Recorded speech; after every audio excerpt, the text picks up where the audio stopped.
Faz alguns anos, uma bela e idosa senhora convidou-me para jantar em sua casa.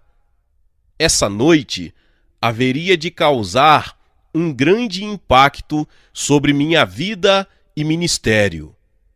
A senhorita Park, ex-deputada, chegou à sala de jantar e nos assentos à mesa, onde estava servido um lauto jantar coreano, e começou a narrar-me sua história. Embora eu já conhecesse pormenores de seu testemunho, considerei privilégio ouvi-lo de seus próprios lábios. Durante o ataque dos comunistas norte-americanos a Seul, disse ela com voz suave. Fez uma pausa enquanto saboreava uma porção de arroz. Chegaram tão de surpresa que a maioria das principais figuras políticas não tiveram oportunidade de fugir para o sul. Fui ao meu guarda-roupa, peguei um vestido velho e tentei disfarçar-me de vendedora ambulante. Quando fugia para o sul, os soldados norte-coreanos me prenderam. Disse-lhes que eu era apenas uma pobre mulher, mas não acreditaram em mim. Levaram-me para o quartel, a fim de interrogar-me. Quanto mais eu negava ser alguém de importância, tanto mais me interrogavam, até que um deles tomou-me as mãos e disse que eu mentia. Essas não são mãos de uma vendedora ambulante. São macias, disse ele. Logo depois fui conduzida à presença de um oficial que abruptamente sentenciou: amanhã, ao alvorecer, a senhora será fuzilada. O corredor era úmido e frio. Eu podia ouvir o fraco ruído de passos acima de mim quando me levaram para uma cela no porão. Tudo o que eu tinha sobre o corpo era uns trapos de roupa que usava na tentativa de disfarçar-me. Nessa hora, eu estava muito cansada e deitei-me no piso de cimento. Enquanto a mente percorria os fatos que me aconteceram, senti muita tristeza e remorso. Que belo final para a sua gloriosa carreira, diz comigo mesma. Você que tinha tudo, você que conhece tanta gente, entretanto, esta é a sua última noite. Que lhe acontecerá amanhã? Continuei a perguntar-me e caí no sono. É sempre difícil acordar quando se tem muito sono, porém é duplamente difícil quando se sabe que essa é a última vez que se estará acordado. Um jovem de 20 anos segurou-me pelo braço e me levou de volta pelo corredor, escada acima, e saímos para a rua. Quando o sol me brilhou no rosto, fiquei ofuscada, mas não tão ofuscada que não pudesse ver o fuzil que ele trazia aos ombros. Caminhamos diversos quarteirões. Observei os buracos que restaram do que outrora eram lares carinhosos, embora pequenos. Todas essas casas estavam espremidas umas contra as outras, como se tentassem proteger-se do frio severo que nos recebia naquela manhã. Meus olhos enchiam-se de lágrimas ao lembrar-me dos principais acontecimentos de minha vida. Lembrei-me de sempre estar participando de alguma atividade. Não é comum que uma mulher coreana negligencie o casamento e a educação dos filhos a fim de dirigir uma seção da resistência anti-japonesa. Lembrei-me das emoções sentidas quando as tropas norte-americanas derrotaram os japoneses. Estávamos livres de tudo isso, afinal. Entrei para a política em busca de justiça para o povo, mas logo fui apanhada na ascensão social que apanha o poder recém-encontrado. Minha mente voltou-se para a nossa pequena igreja metodista. Não sentia interesse pelos sermões, mas tinha prazer em cantar os hinos. Na realidade, muitas vezes me via cantarolando alguns de meus hinos prediletos, quando estava amedrontada ou solitária. Quão bondoso amigo é Cristo!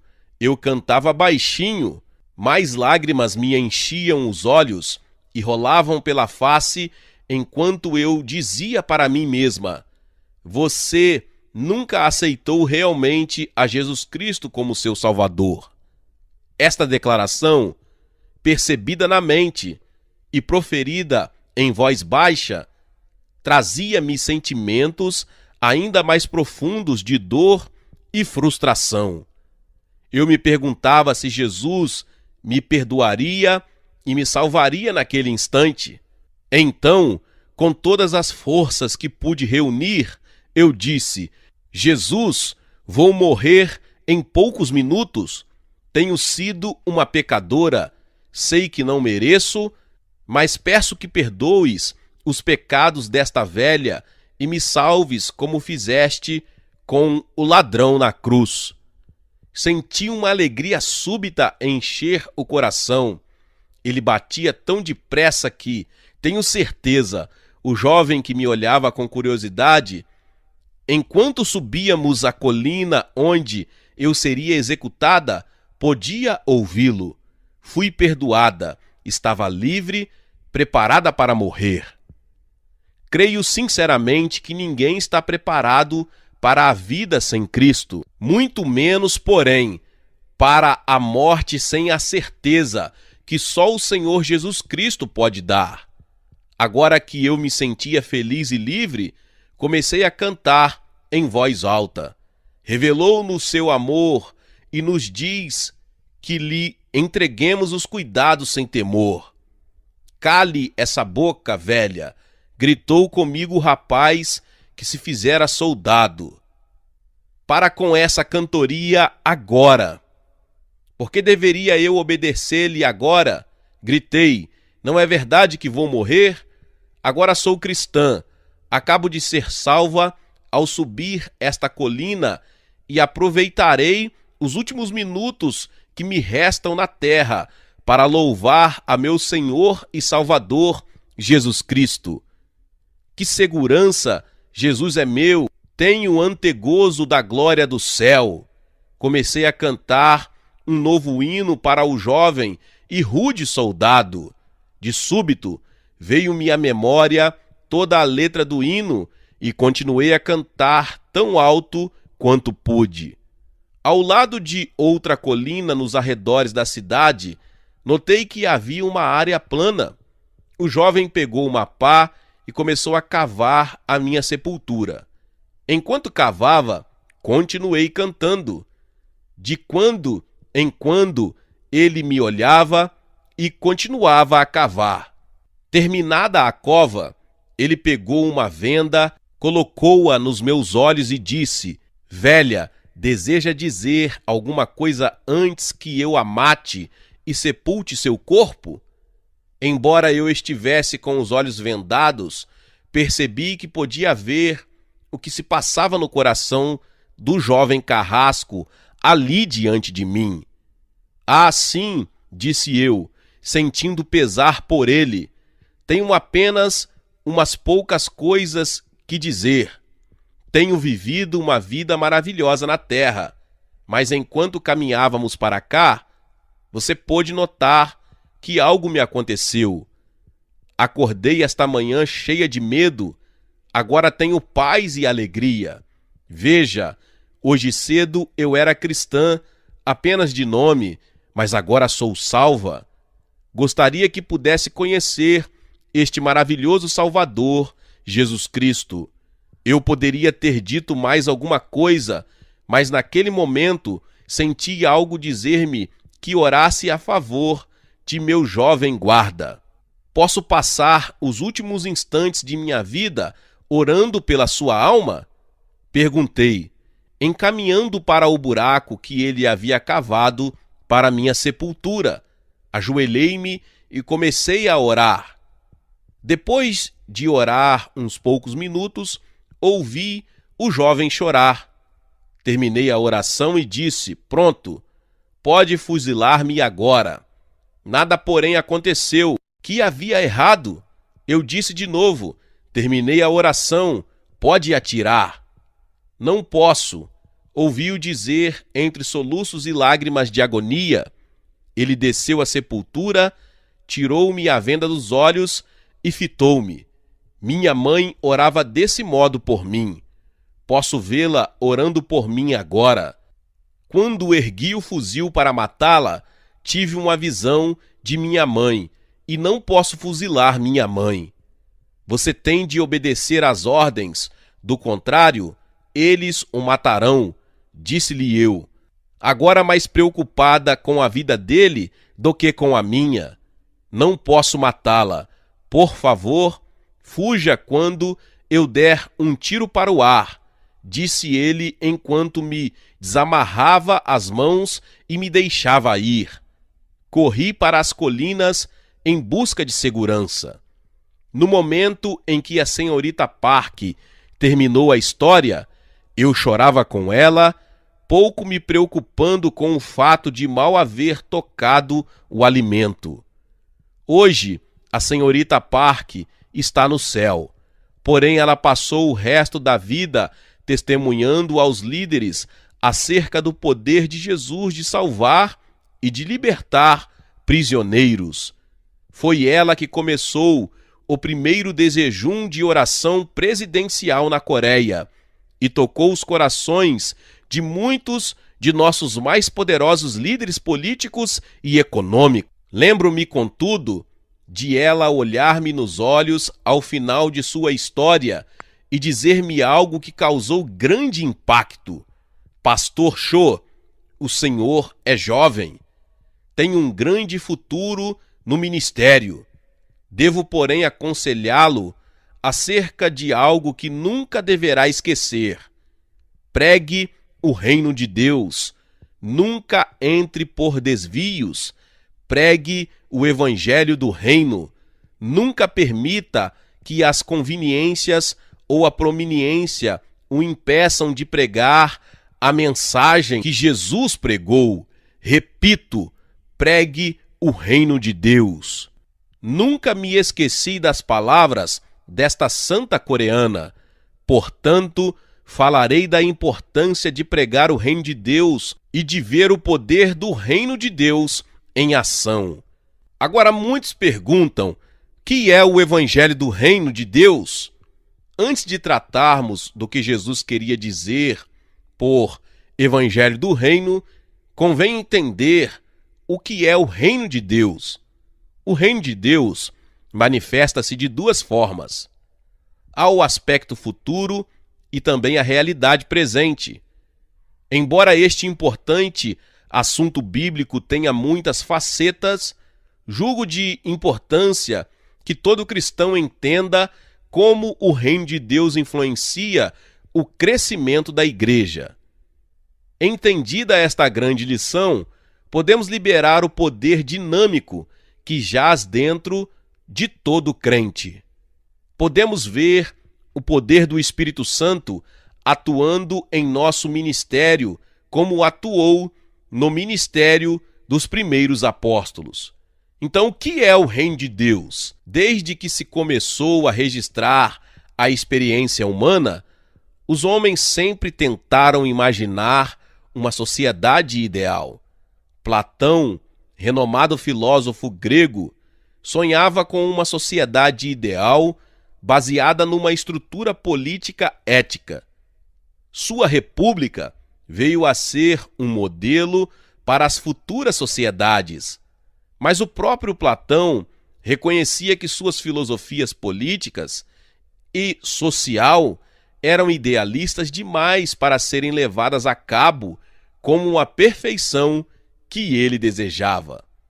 Os profetas do Antigo Testamento falaram de uma era futura em que os homens viveriam juntos sem armamentos de guerra.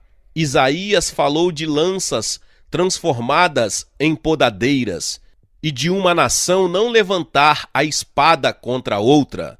Na verdade, a paz do mundo seria tão dramaticamente diferente que ele usou as imagens do lobo habitando com o cordeiro, do leopardo deitando-se junto ao cabrito e do bezerro e o leão novo andando juntos, querendo com isso significar a real mudança nos negócios mundiais que haveria de ocorrer no futuro. A mensagem que Jesus pregou era de arrependimento, porque estava próxima a inauguração de uma nova era. Arrependei-vos, porque está próximo o reino dos céus. Mateus 4,17. Seus ensinos, ilustrações e parábolas versavam, antes de tudo, sobre o reino de Deus. Com efeito, a oração que ele ensinou aos discípulos diz: venha o teu reino, faça-se a tua vontade, assim na terra como no céu. Mateus 6,10.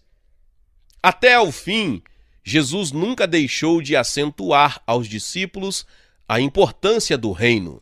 Embora seja óbvio a todos os que estudam os evangelhos que a principal ênfase de Jesus era sobre o reino de Deus, Mateus chama-o de reino dos céus porque escrevia tendo em vista os judeus. Há pouco acordo sobre o que é o reino de Deus e o que deveria ser a mensagem do Evangelho do Reino.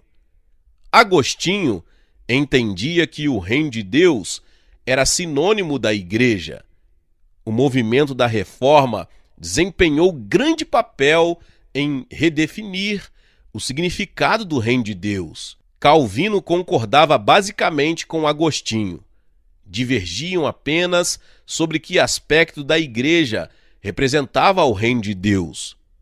No seu entender, a verdadeira igreja, dentro da igreja visível, era a manifestação terrenal do reino de Deus, cabendo-lhe a missão de transformar as nações do mundo em povos dispostos a submeter-se ao senhorio de Jesus Cristo.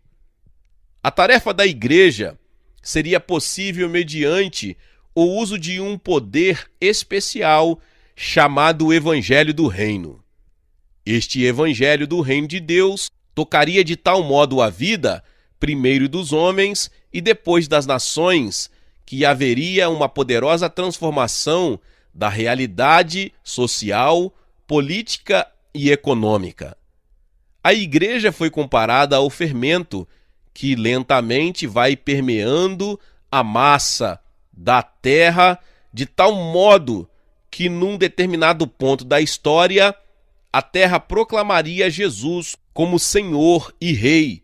A essa altura, o Senhor Jesus Cristo voltaria a fim de receber o reino que o Pai Celestial preparou para ele.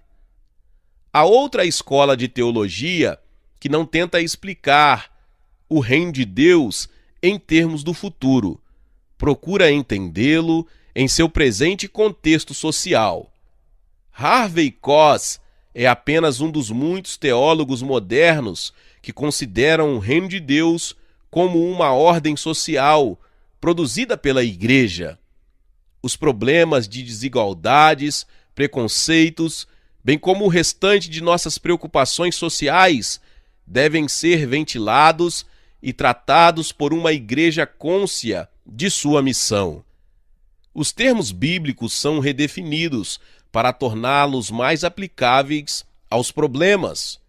Muitos de nossos líderes eclesiásticos liberais são motivados pelo que consideram falta de interesse dos líderes eclesiásticos evangélicos mais conservadores. Embora, mais adiante, eu externe minha opinião acerca do reino de Deus, creio que há uma falha fundamental em manter-se apenas uma opinião sobre ele. Conquanto eu creia na razão, não creio na infabilidade dela. Há um fundamento maior do que a razão para estabelecer-se o que é realmente o reino de Deus. Esse fundamento é a simples, porém profunda palavra de Deus. Examinemos alguns princípios bíblicos básicos que nos ajudarão a entender o que é o reino de Deus. Em primeiro lugar, o reino de Deus não é só para o futuro, mas também para o presente. O reino de Deus não é comida e nem bebida, mas justiça e paz, e alegria no Espírito Santo, Romanos 14:17. Paulo revela-nos que o reino de Deus transcende a existência natural do homem e leva-o a experimentar no presente o fruto do Espírito Santo, que, se a pessoa associar-se com o Espírito Santo, tornar-se-á semelhante àquele com quem se associa. O resultado final da associação com o Espírito Santo será uma existência mais de acordo com a qualidade que Deus confere à vida do que com seus aspectos essenciais, como comer e beber. Em segundo lugar, Paulo revela ainda que o reino de Deus é algo em que entramos como resultado da regeneração pelo Espírito Santo. Ele, Deus, nos libertou do império das trevas e nos transportou para o reino do Filho do seu amor. Colossenses 1:13. No grego, a palavra transportou é metastasen, que significa literalmente mudar de lado. Pode-se comparar este versículo a um jogo de futebol, quando o time ocupa um lado do campo. Num lado está a equipe representando o reino das trevas, no outro, a que representa o reino de Deus. Durante o jogo, um dos principais jogadores do time das trevas tira a camisa, vai para o banco do adversário e veste a camisa do reino de Deus. Depois ele entra no campo para jogar contra o time das trevas. Ele simplesmente troca de lado. Foi isto que aconteceu conosco. Passamos de um reino para o outro, o reino de nosso Senhor. Em terceiro lugar, o reino de Deus também é retratado em sua perspectiva futura de bem-aventurança eterna. Por isso, irmãos, procurai com diligência cada vez maior confirmar a vossa vocação e eleição, porquanto, procedendo assim, não tropeçareis em tempo algum. Pois desta maneira é que vos será amplamente suprida a entrada no reino eterno de nosso Senhor e Salvador Jesus Cristo. 1 Pedro 1:10 e 11. Jesus falou do futuro ao dizer: muitos virão do Oriente e do Ocidente e tomarão lugar à mesa com Abraão, Isaque e Jacó no reino dos céus. Ainda no capítulo 13 desse mesmo evangelho, nosso Senhor narra parábolas que dão maior clareza ao que para ele significava o reino de Deus. Ele diz que, expurgado o reino das impurezas, os justos resplandecerão como o sol. Em quarto lugar, Jesus é a representação de como é estar no reino. Não vem o reino de Deus com visível aparência, nem dirão, ei-lo aqui ou lá está, porque o reino de Deus está dentro em vós. Este versículo pode aplicar-se ao fato de que o reino de Deus estava no meio deles. Jesus estava entre eles. Os fariseus não deviam procurar uma manifestação gloriosa no futuro, porque o reino de Deus estava diante deles e eles eram cegos demais para observar que Deus estava operando sem estardalhaço. Em quinto lugar, o paradoxo do reino tem de ser considerado na base de uma compreensão equilibrada. Jesus disse a Pilatos no capítulo 18 de João: o meu reino não é deste mundo. Também ele disse no capítulo 13 de Lucas que o reino de Deus cresce quase imperceptivelmente como um grão de mostarda. Não obstante, esta semente quase despercebida cresceria e afetaria o mundo inteiro. Vejo-as como um equilíbrio. Portanto, o reino de Deus é futuro, mas também é presente. Não é deste mundo, mas afeta este mundo. Pode-se entrar nele agora, mas há uma realização futura. Não se pode vê-lo com os olhos naturais, mas o reino de Deus encontra-se onde Cristo está. Quando analisamos o reino de Deus um pouco mais, podemos perceber que é possível entendê-lo de diferentes modos. Tanto baileia, palavra grega traduzida como reino, assim como a palavra malkut, representam a categoria de autoridade exercida por um rei. A ideia que temos hoje relaciona-se com as pessoas que estão sob a autoridade do rei ou com o território sobre o qual se exerce a autoridade real. Assim, a natureza da autoridade pode estar mais próxima da compreensão do conceito bíblico do reino do que os súditos estão da autoridade. O Salmo 145:13 expressa em termos poéticos algo desta ideia. O teu reino é o de todos os séculos, o teu domínio subsiste por todas as gerações. Na poesia clássica hebraica, os 2 versos do poema devem expressar a mesma ideia de modos diferentes. Portanto, o conceito que o poeta tem do reino é de que era domínio real de Deus. Glória a Deus, louvado seja o nome do Senhor. Talvez você chegou aqui pela primeira vez e ainda não é inscrito aqui no canal. Se inscreva aqui no canal e ative o sininho das notificações. Todos os dias são postados vídeos abençoados aqui no canal para te abençoar. Deixe também o seu like e não se esqueça de compartilhar esta palavra com mais pessoas. Meus irmãos e minhas irmãs, nos vemos nos próximos vídeos. Amém. Seja membro do canal Vinícius Siqueira e obtenha benefícios que só os membros têm. Então, você que já é inscrito no canal e ativou o sininho das notificações, logo você vê o botão Seja Membro, clique nele e obtenha os benefícios. E o primeiro benefício é que você tem uma mensagem destacada. Quando você faz um comentário aqui no canal, você tem um destaque na sua mensagem. E isso é muito importante porque você mostra para os outros que você apoia este canal. E outro benefício que você tem é que você pode compartilhar os devocionais diários, que são 365 devocionais, que são postados todos os dias aqui no canal.